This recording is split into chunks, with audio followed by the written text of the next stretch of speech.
Everybody's anxious, actually anxious. I know a few people that aren't in one way or another. There are so many different layers. We could start from inside ourselves and work our way out to global politics. I mean, there are just so many different things that are contributing to how much pressure people feel to be a person these days, and how unsafe the planet has become, both in environment and in politics. I mean, it's just really scary. And, we now have permission to use words like anxiety, whereas, maybe 20 years ago, it was really stigmatized and people were immediately put on medication. And maybe 40 years ago, I mean, if we kept going back, I mean, the treatment for people who said they were anxious, they were even using the word anxiety, was really, really bad. So it's both in terms of developing a new language and a new system around how we approach our emotions, but also, all of the cultural issues and pressures and politics and environmental issues and suffering that people are experiencing. But everybody's anxious. Welcome to the Multiamory podcast. I'm Jase. I'm Emily. And I'm Dedeker. We believe in looking to the future of relationships, not maintaining the status quo of the past. Whether you're monogamous, polyamorous, swinging, casually dating, or if you just do relationships differently, we see you, and we're here for you. Things I know I did, forcing me to form myself to fit. On this episode of the Multiamory podcast, we are joined by special guest Todd Baratz. Todd Baratz is a renowned psychotherapist, sex therapist, and creator of the popular Instagram account Un-Diagnose, where he discusses relationships, sex, and all the other nonsense that accompanies the human condition. He is also the brand new author with a new book that's out today called How to Love Someone Without Losing Your Mind. So go check that out. And Todd, thank you so much for joining us today. Thank you for that really sweet introduction. Yes, my book is out. It's really wild to hear, but thank you. It's really nice to be here with all of you.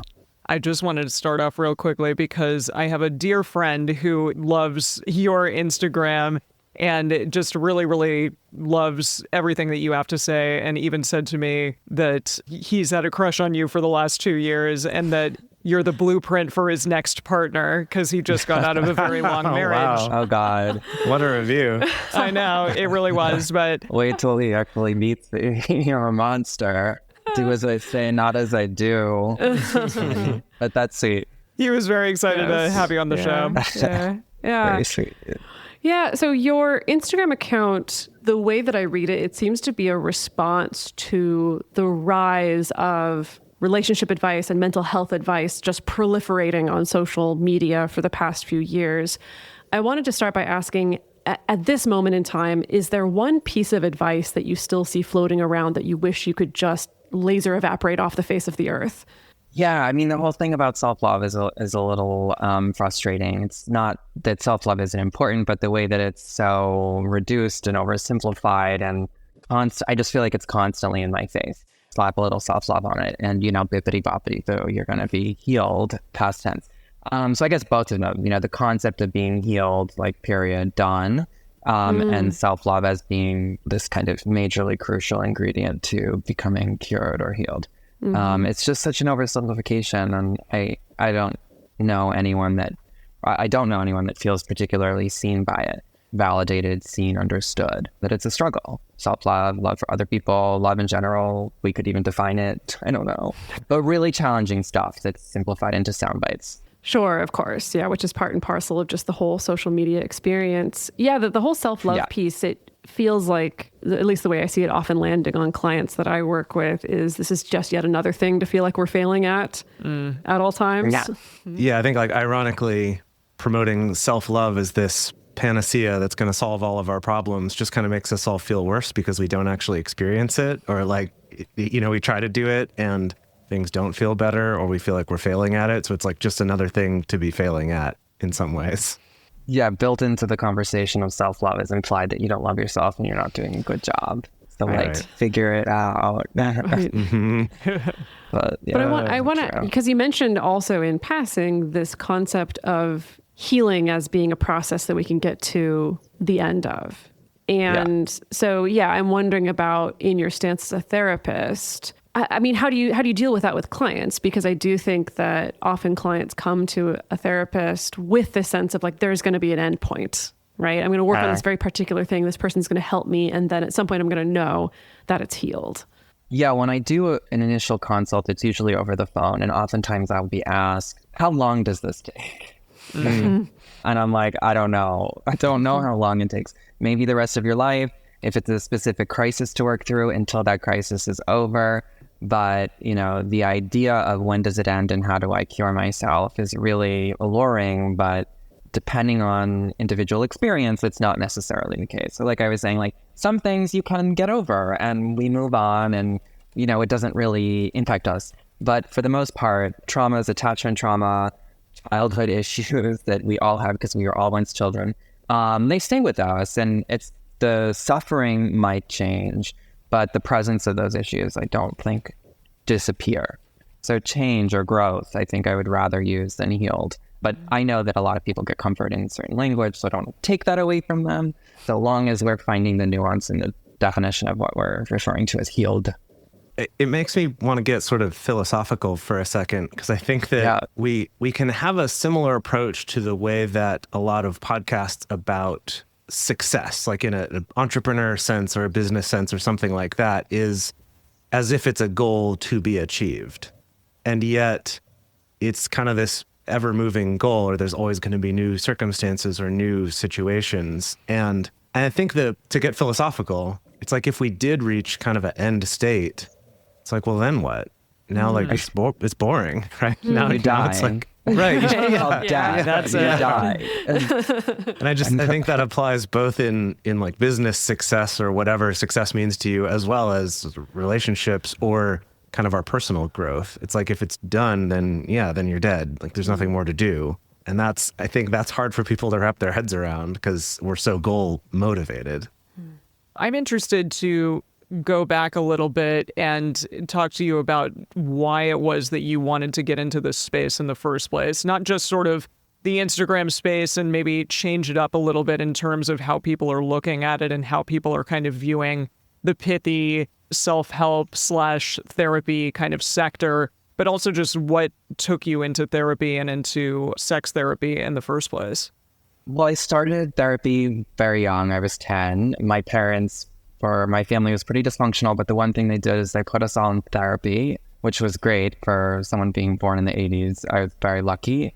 Early adopter. And so, yes, so I started therapy really young, and it wasn't until I was 14 that I met my current therapist, Dedeker, who I write about in my book, and he literally changed my life. Like, I would be dead. And I had such an impactful experience that I was a musical theater gay, and then I realized that I didn't get along with some of the musical theater kids because I wasn't so hyper all the time.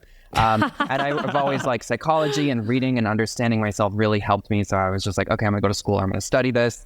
And then one thing led to another, and I went to grad school for it. But my initial interest was really selfish in terms of learning information, philosophy, psychology, all of this stuff about my life experience and life in general really helped me. It helped calm my anxiety. It helped soothe my depression. It is my spirituality. Like, I don't necessarily, I'm not a spiritual person, but I do believe in this kind of interconnectedness, philosophical, psychological experience. And so it's really kind of saved my life, quite literally. And so then it's what led to my interest in studying in school and further becoming a therapist in sex therapy, because my therapist, Dedeker, is a sex therapist. And at 14, he was asking me if I was jerking off and if I liked my dick. And I just thought that was part of therapy, that people talk about sex. And then when I got to grad school and there was like one course on sex, including sexuality and queer sex and like painful sex and like literally anything sex related, I realized that, people actually aren't talking about sex in therapy. And so I always found sex interesting and always had sexual issues. So that's what led me to specialize in sex therapy after I finished grad school. So basically, I have a lot of issues. Don't we all? Yeah. Yeah, that's the big reveal that everybody, including many therapists, also have a lot of issues. And often that's what gets them into this field, I think, is what I've seen among people. And related to that, I think that I've seen the rise of sort of two competing camps a little bit, that there's the camp of everyone needs to be in therapy at some point, like everyone should do this. And then I've also seen a little bit of the pushback to that of, no, this shouldn't be a requirement for absolutely everybody. Maybe therapy is not the thing for everybody. Maybe some people can work through their stuff without a professional, things like that. And I'm thinking a lot about something that you talk about on your account about how, unfortunately, we have a culture that doesn't really set us up with a lot of relationship skills or emotional skills as it is. So I'm curious about where you land on that side of the issue. I mean, I'm fundamentally biased. I'm a therapist. Of course. So I'm like, go to therapy, everybody. Yeah. But it's easy for me to say, like I said, at 10, my parents were like, you're crazy, go to therapy. So like, I grew up in a place that I don't think many people did in terms of being encouraged to go to therapy. So it's really hard to say everybody should go when many people have so much internalized stigma and shame about going to therapy, even still with all of this trending content that we can consume. But I mean, like, in an ideal world, people would have access to a therapeutic space, whether you want to call that a therapist, yoga, meditation, I don't fucking know, but like something that helps us self-reflect and develop awareness or a connection to something beyond our anxious, spirally thoughts in the moment or sadness, and really learn about life in general. If that's therapy, I, of course, think that's great, or coaching. But some people really don't want to do that. So I think, reading, self-reflection, coursework online, I think some kind of self-exploration is really kind of crucial for living. Yeah. So I think another dominant theme that you tend to talk about and write about is about how sometimes, and I think this has come along with the rise of online mental health advice and relationship advice, that sometimes society can over-pathologize struggles that are normal and that are very day-to-day. And you've mentioned sometimes this idea of cultural diagnoses, and I was wondering if you could speak more about that. Yeah, I mean, by cultural diagnoses, I mean, the original title of my book, I wanted it to be Undiagnose Yourself. I like that. But it wasn't, I don't think, catchy enough. I don't know. But cultural diagnoses meaning like people pleaser, toxic. I mean, narcissism is a diagnosis, but everyone now is being expanded. Jerks, everybody's ex is a narcissist. And these things, these labels that have become values that we can stamp a word bad or unhealed or problematic, like if you're a people pleaser, or I'm blanking on all of the other cultural diagnoses, but mostly the values that we have about how people should be living their life. There aren't necessarily words, but values about relationships. Like, if you're getting out of a relationship, you shouldn't get into another one. You shouldn't date. You should be on your own, like independence over dependence. So a lot of these new values about relationships that are cultural specific is what I refer to when talking about cultural diagnoses. So basically the value systems that are pretty dogmatic about how we should be living our lives, engaging in relationships and having sex. And so what do you think, because I see that as, and I think you mentioned this in your book as well, that some of this comes out of many, many decades and generations of not thinking about these things, of not identifying trauma, of not identifying, maybe some kind of internalized people pleasing, that's a trauma response, all these things that it's like the pendulum has swung really far the opposite way of maybe being hyper-focused on these things. Like, how do you think we push against that? How do you think we undo, or meet in the middle, perhaps? Or find a way to meet in the middle, or some kind of middle path there?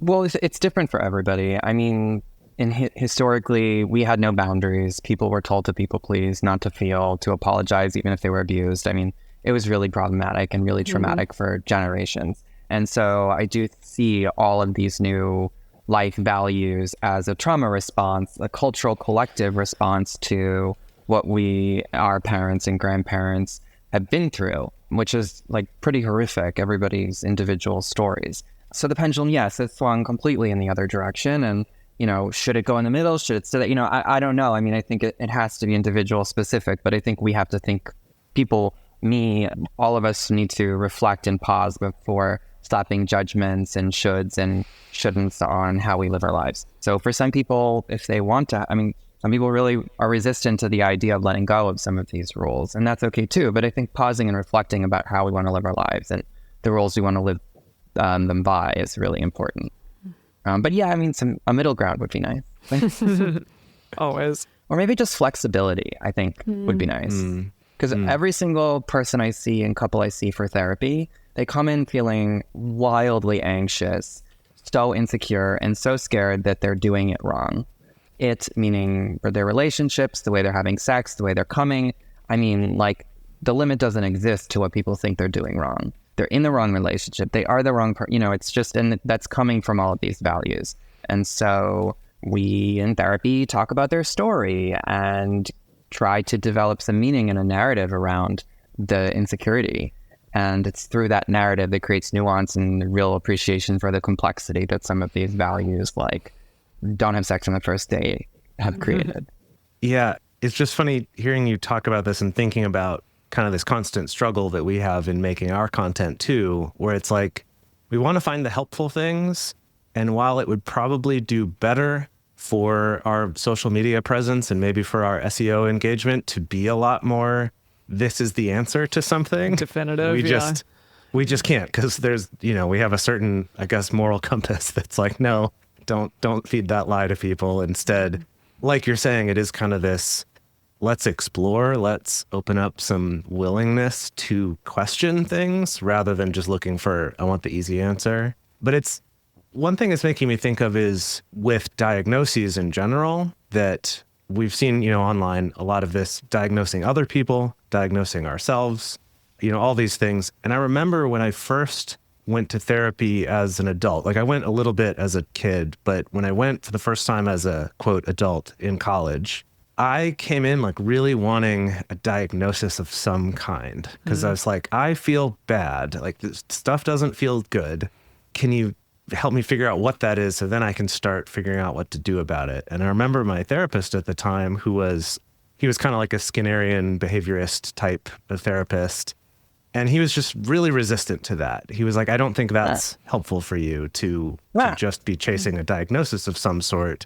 And instead, let's try to focus on what's really going on here. And I do think he was helpful, but I remember at the time being very frustrated by that, because it felt like if I had a word for it, I could then find things to do about it, I guess. But now I feel like I see a lot of the dark side of that maybe he was trying to keep me from, and I didn't realize it, but is that by diagnosing myself or getting someone to diagnose me with something, it can kind of be like an excuse to not have to introspect or to not really look at what's actually going on, and instead just stick to whatever people tell me I can believe about that label.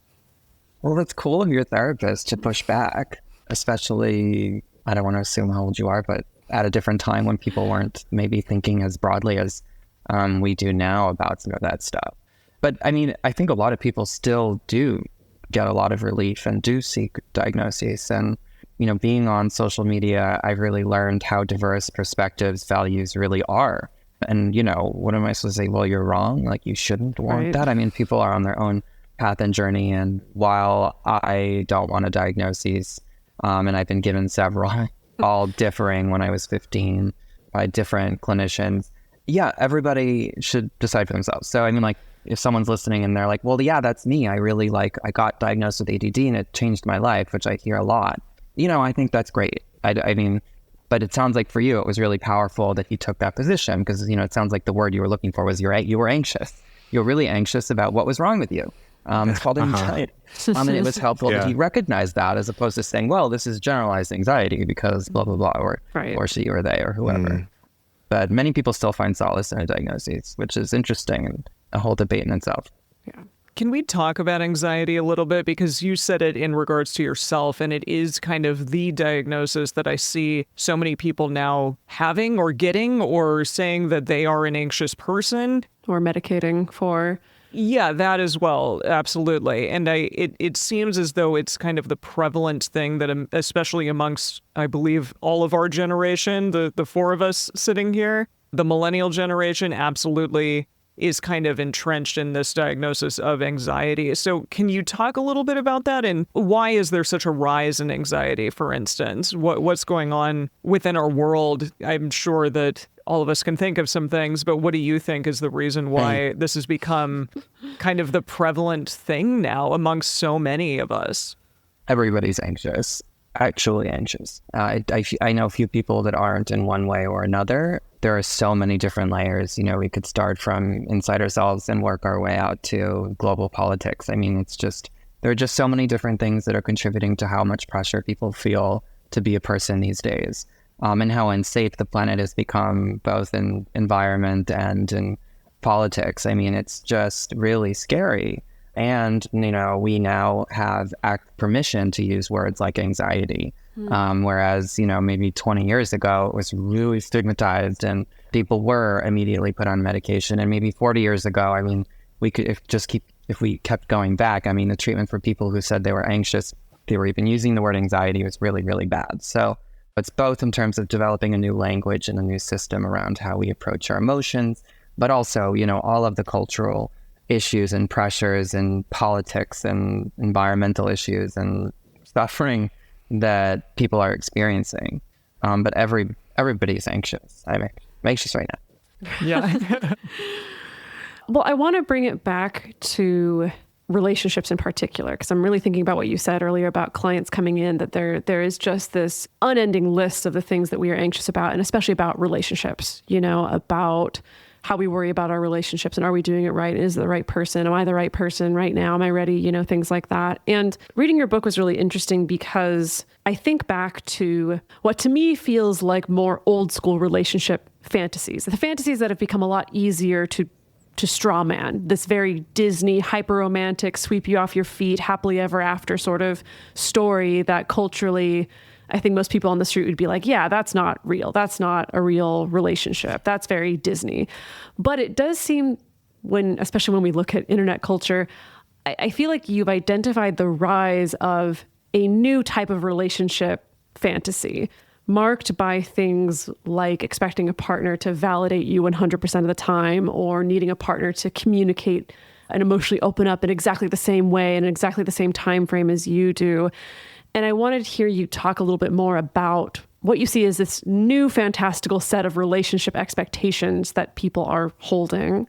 Yeah, and I would argue that all of the anxiety we experience is all relational anxiety, whether it's at work or on the street or with our partner or our casual sex partner or our dog. Like, I mean, I would really argue that it all boils down to relational anxiety and a fear of losing love, feeling shame, losing value, lacking value, et cetera, as it relates to our community, our partners, and our family.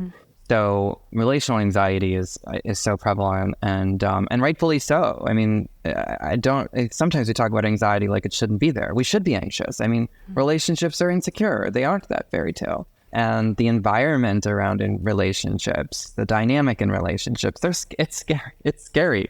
It's like, you know, we're all trying to drive a car without having gotten driver's ed. I mean, so few of us have relational skills, and that's not a read. It's just a literal fact that we don't get taught relational 101 in K through 5 or middle school or high school or college.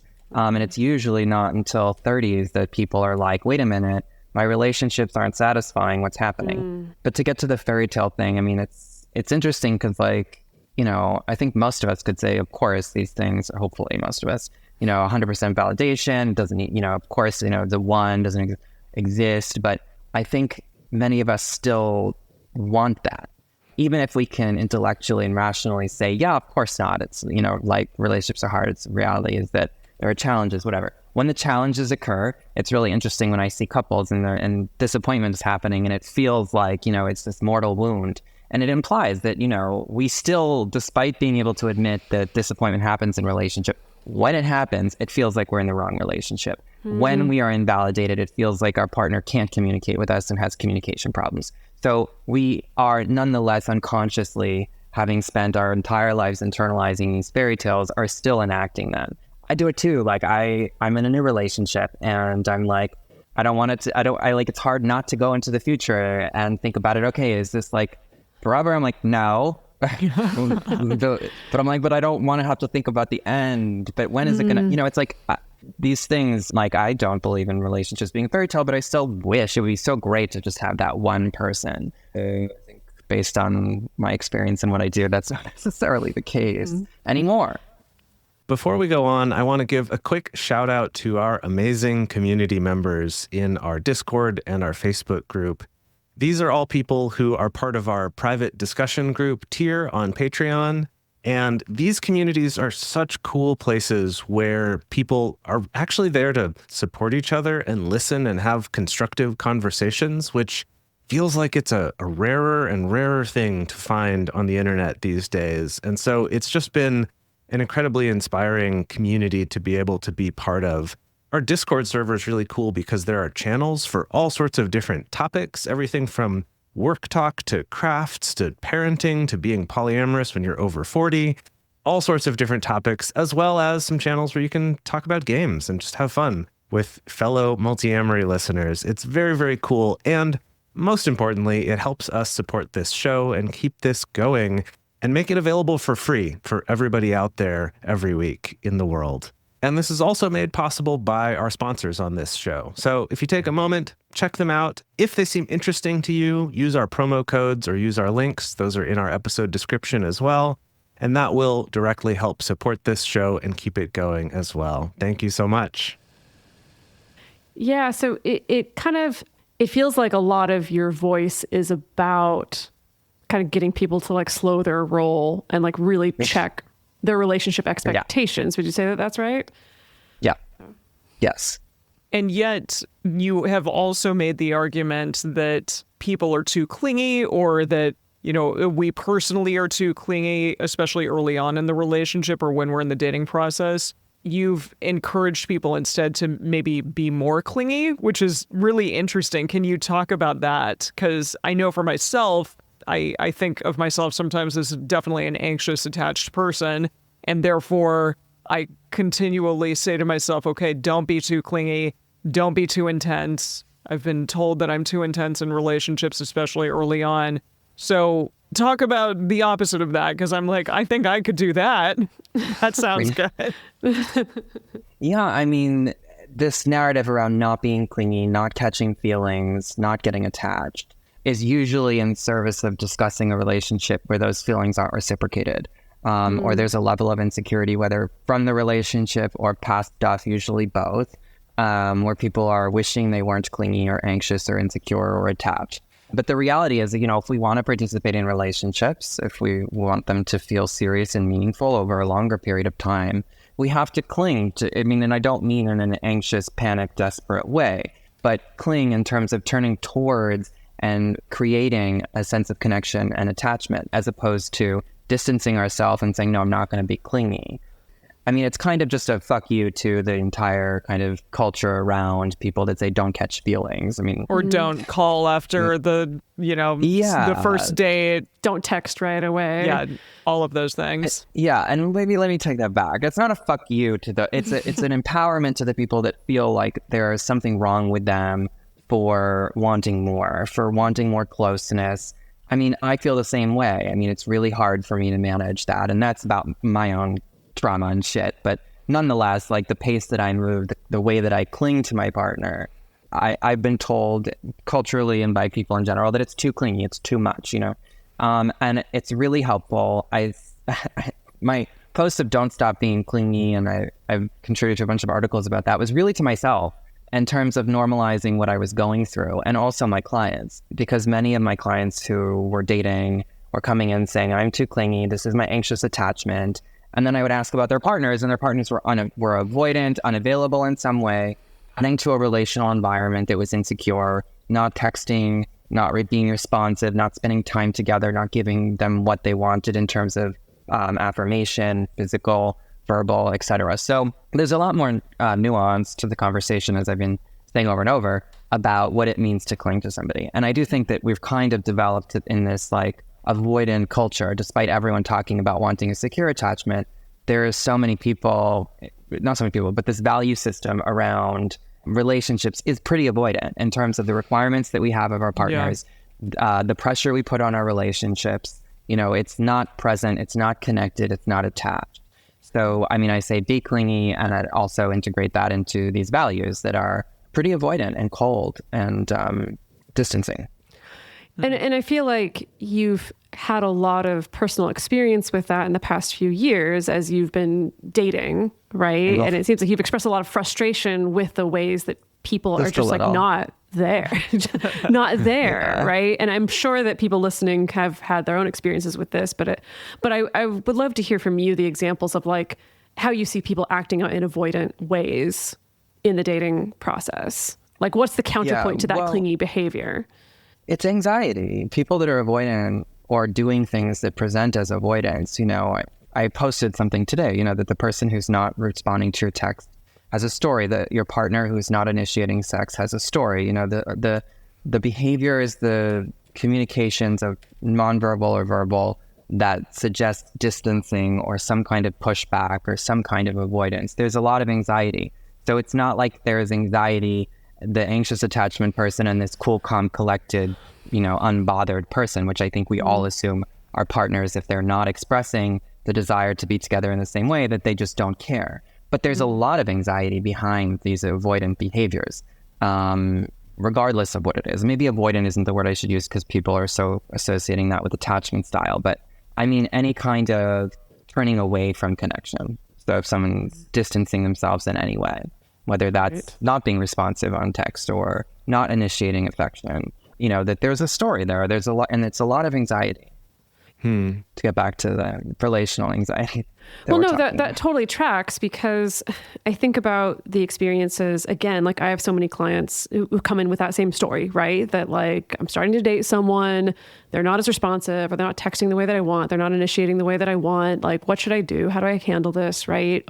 Or I think of how often you might see on dating apps people talking about how, well, I can only do something casual, or like, I don't want a boyfriend, or I don't want any drama, or I don't want this, or I don't want that. Right. And that to me doesn't read as someone who's like necessarily super calm, cool, and collected. To me, that reads like, yes, they have a story, like maybe something bad has happened. Like there's something that they are not wanting. Right. And it's not just, I don't want a boyfriend. It's not just, I don't want something serious. There's something very specific there. Right. Which is like also totally fine for them to not want. But yeah, no, I think that tracks, that in the avoidant behavior, there is still it's an engine of anxiety that can be fueling it. Yeah. And I'll add that, on both sides of the equation, whether it's in the person that's retreating or they're in the person that's pursuing, most people are really disconnected from the real motivating emotions and the power with which they are pursuing or retreating, meaning the story behind that pursuit or retreat, meaning their traumas, which I feel like is a word is so used and I use it so much, but everybody has some kind of attachment trauma.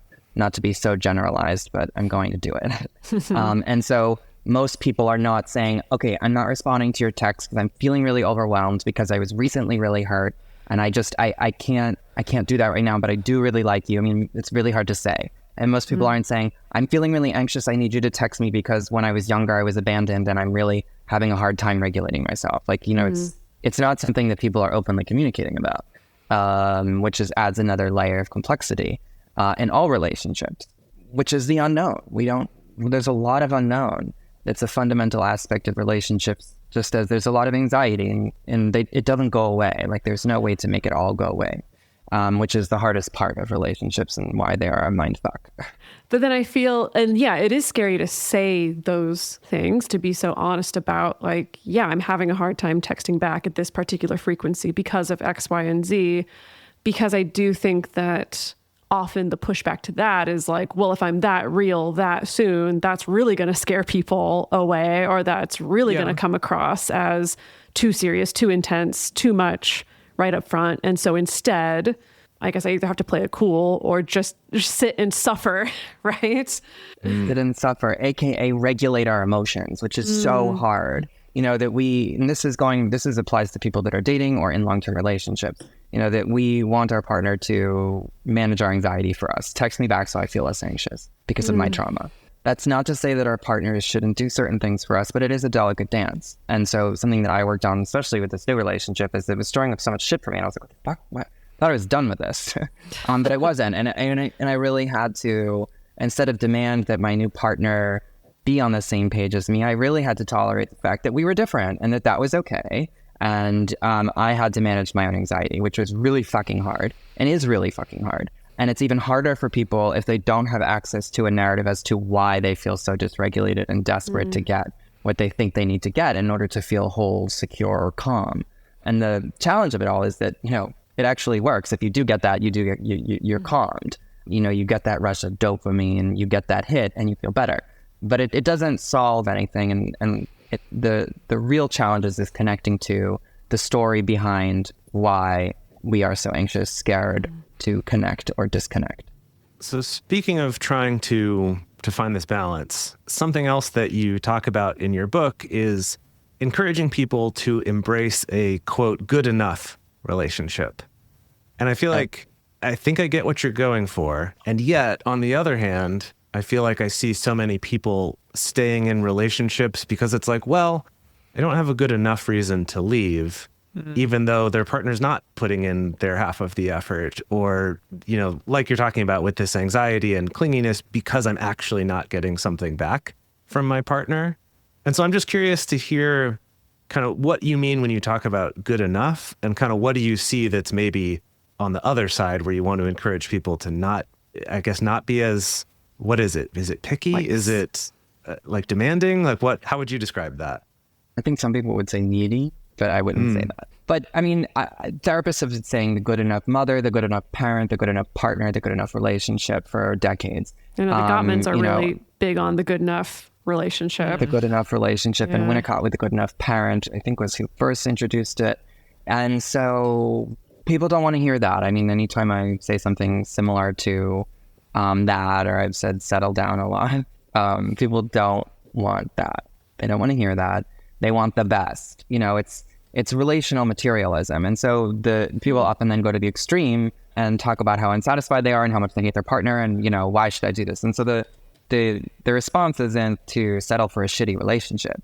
It's to settle for a relationship that is good enough, meaning, where you feel satisfied most of the time, where it hits the boxes checks the boxes that you want to be checked, and where there's a normal amount of disappointment and conflict. I mean, there's no way to curate a relationship that isn't going to have disappointment, conflict, moments where you want to fucking scream and you're going to lose your complete mind. I mean, these things happen.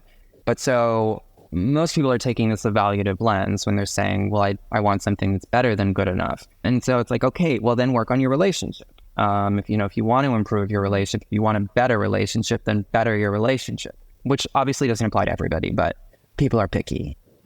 Yeah, I think it's such an interesting thing because when you describe it that way of like good enough, and something actually that we've been saying to each other, the three of us, when we get anxious about our own, am I doing enough? Is this perfect enough? Is this kind of mantra of good enough is good enough?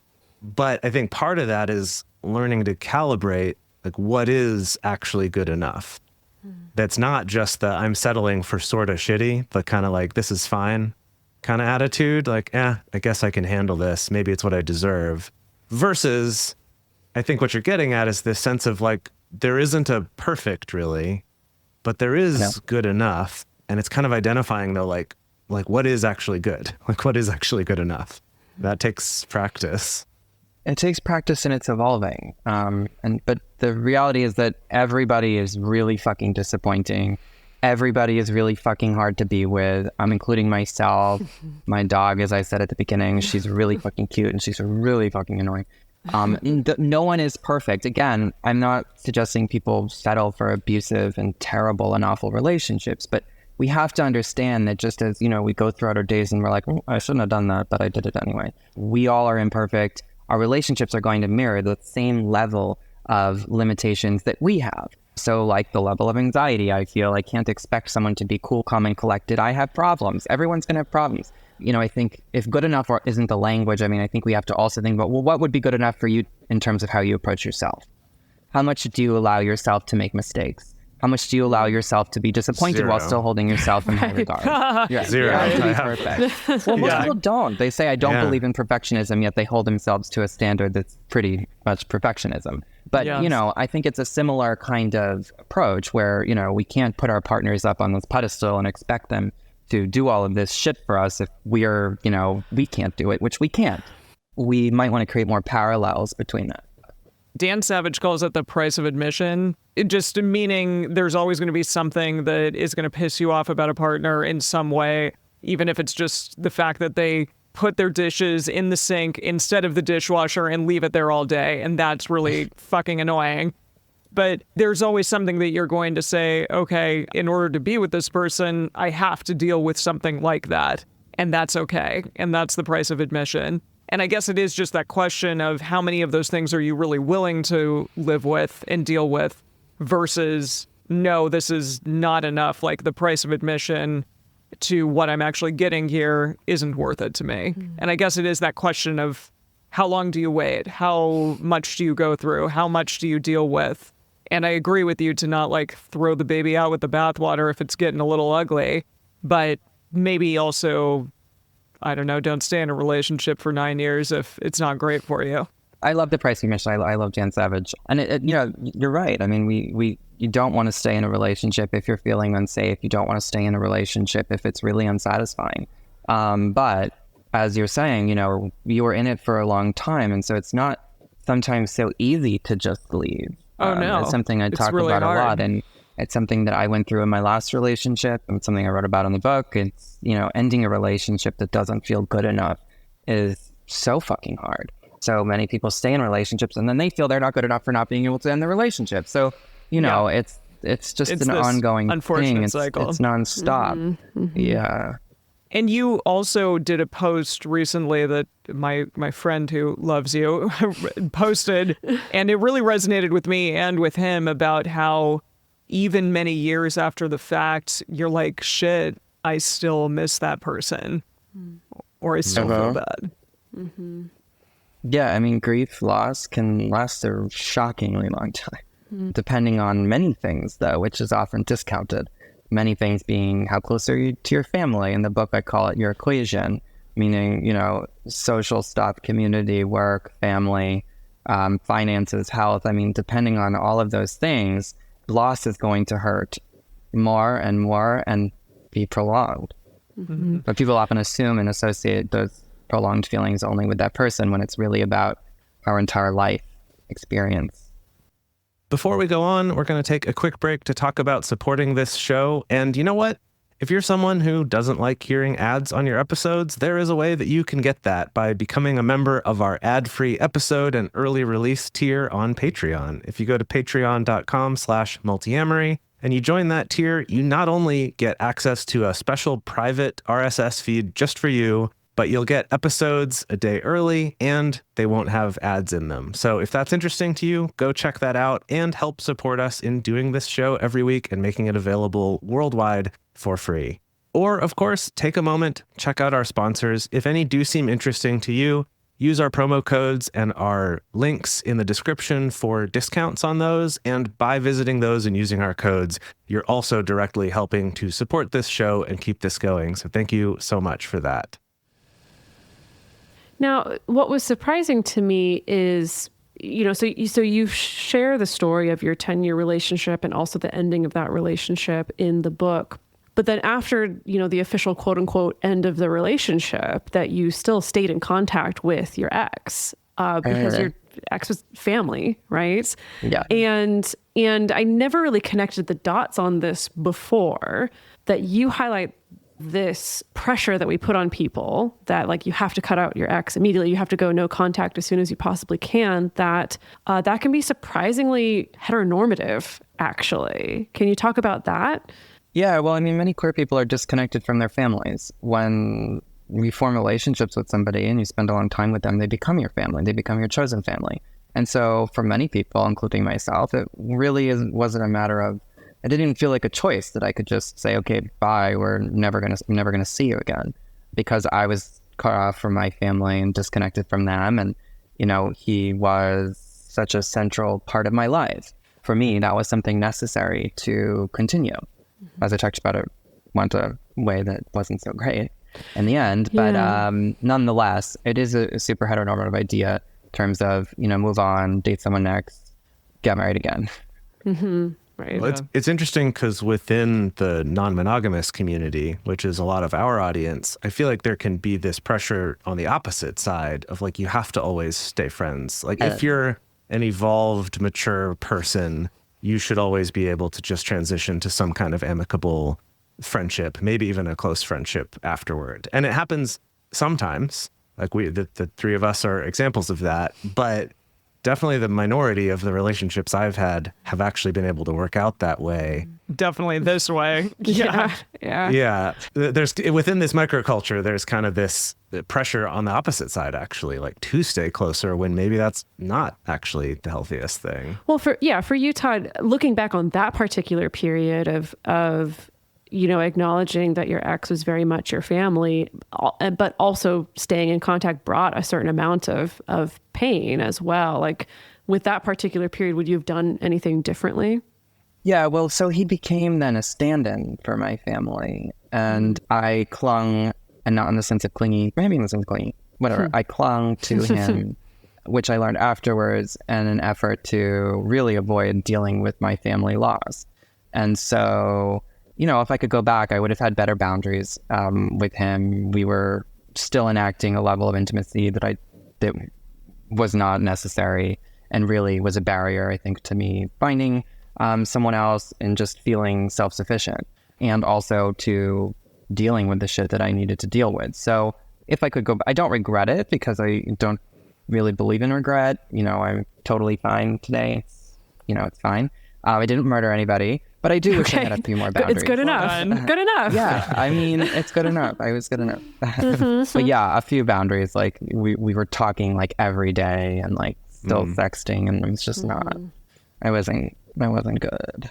It was tough, but I learned a lot and I grew a lot, and I don't hate myself or feel ashamed for it.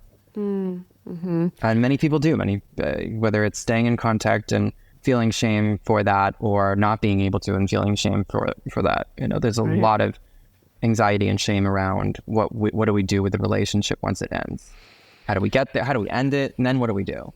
There's just so much anxiety, regardless of the structure of your relationship. And again, it's because, one, fundamentally, it's just kind of fucked. It's really just hard. It's lost. There's nothing to do with it but to work through it, to feel it. And secondarily, we don't get any information about what relational endings feel like, how to go about it, how to end it nicely with somebody you spent a long time with. So it's just so hard. It's so hard. Yeah. I feel like everybody is just like desperate for a blueprint, for sure. Yeah. So in your relationship that you talk about in the book, you talk about the fact that you went through infidelity with that relationship, that you were cheated on, that you felt a lot of pain, and that was really challenging. And yet you are not in the camp of, if somebody cheats on you, get rid of them immediately. They are gone and fuck them forever. They're terrible, horrible people. You're a lot more nuanced about it. And, I was sitting with my friend recently, and she said to me, cheating never happens just in a vacuum. It never just happens because somebody walks into a bar and decides they're going to have sex with somebody else. It happens most likely because something is happening in that relationship that's unfulfilling in some way. And I guess I do wonder, what is it that's happening in infidelity? Why is it so complicated? Why should we understand it differently on a cultural level than maybe I think the narrative has been for so long? Yeah, there's so much there. People approach infidelity like it is, this hugely moral issue and really condemn people for infidelity. And it's ignoring what you're describing, which is the context that shapes why people cheat and why people have affairs, why people don't open the relationship first or whatever. There's a huge context, and it is often, maybe it's unfulfilling, maybe it's something specific to how the one expresses themselves sexually. Maybe the relationship is fulfilling, but there's something dead within inside someone that they're looking to find. There's so much context to why someone cheats, has an affair, whatever words you want to use, which is really important to understand. And when my ex cheated on me, there was a really big context. After I got over the fuck yous, we talked in therapy, and, we really began to understand that we were in a long distance relationship because I left. He didn't talk to me about his feelings about it, but I left. And then I asked him to open the relationship, and then I wanted to close the relationship, and I didn't really treat him with care. And he wasn't one to communicate, or I think have access to words to communicate. And so he enacted them behaviorally. And it's often what happens, but not always. Like I was saying, sometimes people love their partner and they're fulfilling relationships and they're monogamous and it happens. And then there are the few cases where someone is just an asshole and they just don't care about their partner and have no remorse or guilt and they just suck. But the reality is that's actually rare, that there is always a very complex story and really meaningful. And I mean, working through it was really hot and rewarding until it happened again. Meaning not the act of cheating, but the act of lying, which is really what was challenging for me, the dishonesty. Yeah. Yeah, it's really complex. And it happens. And like most people, I don't want to say most people, but like the estimates of people that have affairs and cheat or whatever, infidelity, I mean, so high, 50 to 75%. Like, who knows what? I mean, It's pretty are people striking. even going to be honest about it? Yeah. So, I mean, it's here to stay, as Esther Perel says. And, you know, I think it would be best to understand it rather than to just condemn it and judge people for it. Yeah, that seems like a really hard pill to swallow, though, for anyone who's in the midst of that pain, you know, or hasn't resolved that pain if it's been in their past. Yeah. Well, I mean, if you're there, you don't have to, you know, think about the context just yet. I mean, people can go through an emotional roller coaster, and then once they're feeling somewhat grounded, then start to unpack it and start to discuss with their partner and to talk about it and to create meaning. But, you know, if you're there right now and you're listening, you don't have to do that just yet. But I do encourage any couple that I'm seeing to work through it. But some people don't. Many people just they end relationships that have gone on for decades. They feel betrayed. They can't do it. I mean, there's really no right way to do it, but it can be really impactful and powerful to work through. For sure. Well, your book, much like your Instagram account, I feel like combines this really wonderful cocktail of both tough love and also a lot of care and compassion and also a lot of vulnerability. And I just want to hear from you, like, why was it important for you to share your story? Why is it important for you to keep doing this work? Well, I initially wasn't going to share my story, mostly because I was told that no one wants to read a memoir. So I was like, oh no, I guess I shouldn't be too memoir-y. And it's not a memoir, but the idea of story is really compelling to me, especially as a therapist, because that's basically what I do. Any therapist or coach or person that works with persons helps people create stories. So every day I talk to my clients about their stories, and this is what happens with content I create on Instagram as well, is that I realize that their themes are all the same. That we're all going through very similar things in our relationships. And so it felt really relevant for me to do what I do on Instagram, which is many of the posts I write are about myself. Many of them that I write are about my clients. Many of them are about my family and friends. And so it felt important for me to, if I was going to spend all of this time to write something, it felt important for me to kind of weave all of those stories together along with some kind of philosophical analysis of the whole thing. As a therapist, like I was saying at the beginning today, many therapists are not sharing their personal stories, yet they've been through so much. And when my therapist shared his personal stories, it was really impactful for me to know that therapists too have problems and that therapists go through things. And, you know, I don't have it all figured out. But so I felt like that was a really important piece, especially working and living in a field that's really kind of shamed me for the level of disclosure sometimes that I use. Wow. So if our listeners are intrigued about this, want to learn more about you, want to get your book, of course, which just came out today, where can they do that? Where would you like to send them? You can go to my website, which is toddbaratz.com, or pretty much any major retailer, and just search my name and the book, How to Love Someone Without Losing Your Mind, and you can find it. Or you can go to my Instagram at Un-Diagnose. Yes, awesome. And we'll have links to that in the show notes as well.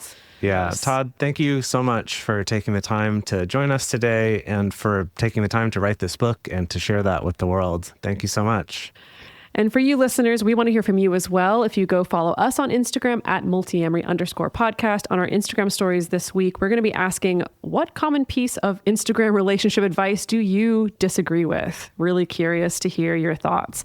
Also, the best place to share your thoughts about this episode with other listeners is in the episode discussion channel in our Discord server, or you can post about it in our private Facebook group.